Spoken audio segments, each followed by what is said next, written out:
ചീരവട. ഏത് ചീര ചേർത്തുണ്ടാക്കിയാലും വടയ്ക്ക് നല്ല ടേസ്റ്റ് ഉണ്ടാവും. ചായക്കടയിലെ വടയുടെ ഒരു ടേസ്റ്റ് ഇതിന് കിട്ടും. നല്ല ചൂട് കട്ടൻ ചായയുടെ കൂടെ കഴിക്കാം. 1/4 കപ്പ് ഉഴുന്ന് 2 മണിക്കൂർ കുതിർക്കാം. കുതിർത്ത ഉഴുന്ന് ഒട്ടും വെള്ളം ചേർക്കാതെ അരയ്ക്കാം. അരച്ച ഉഴുന്നിൻ്റെ കൂടെ 1 കപ്പ് കടലപ്പരിപ്പ് 2 മണിക്കൂർ കുതിർത്ത് തരിതരിപ്പായി അരയ്ക്കാം. ഒട്ടും വെള്ളം ചേർക്കാതെ തന്നെ പൾസ് മോഡിൽ അരച്ചെടുത്താൽ മതി.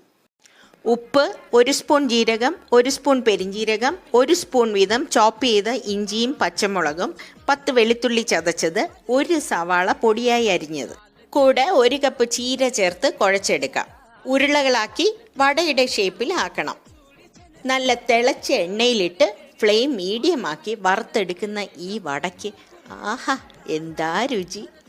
ചൂട് ചായ അല്ലെങ്കിൽ കട്ടൻ ചായ ചേർത്ത് കഴിച്ചു നോക്കൂ.